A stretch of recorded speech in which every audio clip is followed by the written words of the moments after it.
ဟုတ်ကဲ့အားလုံးမင်္ဂလာပါကျွန်တော်ကတော့လူဆိုင်ဟုတ်ဒရိုက်တာဂျိုမီယာနေတူပဲဖြစ်ပါတယ်ဆိုတော့ကျွန်တော်တို့လူဆိုင်ဟုတ်ရုပ်ရှင်ကိုပေါ့နော်ဒါကျွန်တော်တို့online စနစ်နဲ့ကျွန်တော်တို့ပြသပေးခဲ့ရပေါ့နော်ဆိုတော့ဒီ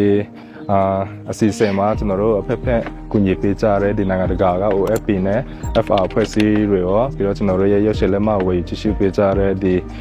မြေပပြည်သူတယောက်ချင်းစီကိုပဲအထူးပဲကျေးဇူးတင်ပါတယ်ပေါ့နော်ဆိုတော့ဒီလာမဲ့10လပိုင်း9ရက်နေ့တနေ့နေ့မှာပေါ့နော်ဒါကျွန်တော်တို့ဂျပန်နိုင်ငံအိုဇာကာမြို့မှာတသိန်းကျုပ်ပွဲနေ့နဲ့အတူကျွန်တော်တို့ဒီလူဆိုင်ဟုတ်ရုပ်ရှင်ကိုပြသပေးတော့မှာဖြစ်ပါတယ်ဆိုတော့ဒီပွဲလက်မကိုပေါ့နော်ဒါကျွန်တော်တို့ရောင်း2000နဲ့ကျွန်တော်တို့ရောင်းချတော့မှာဖြစ်ပါတယ်ပေါ့နော်ဆိုတော့ဒီ2000ကျတဲ့မှာဆိုရင်ကျွန်တော်တို့ရုပ်ရှင်ကြည့်ရမယ်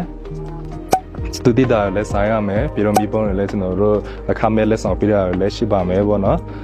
ဆိုတော့ဒီရရှိလာမယ့်ရပုံငွေတွေကိုလည်းကျွန်တော်တို့ဒီပြည်မဖက်တော်လိုင်းရေးတပ်ပေါင်းစုတွေအတွက်ရောပြီးတော့ဒီကျွန်တော်တို့ဂရနီပြည်နယ်မှာရှိတဲ့တော်လိုင်းရေးခန်းခန္ဓာတွေပြီးတော့ဒီစစ်ဆောင်တွေရဲ့ပညာရေးတွေအတွက်ပေါ့နော်ကျွန်တော်တို့တစ်ဖက်တစ်လမ်းပြန်လည်လူတန်းတော့မှာဖြစ်ပါတယ်ပေါ့နော်ဆိုတော့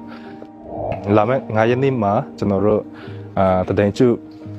ပွဲနေ့နဲ့အတူရုပ်ရှင်ကြည့်ရင်စတူဒီတာစားရင်လည်းပေါ့နော်ကျွန်တော်တို့တညတာတူဖြတ်တန်းကြပါစို့လို့ညီကိုချုပ်ရင်ပြောကြလိုပါတယ်ပေါ့ကျေးဇူးပါ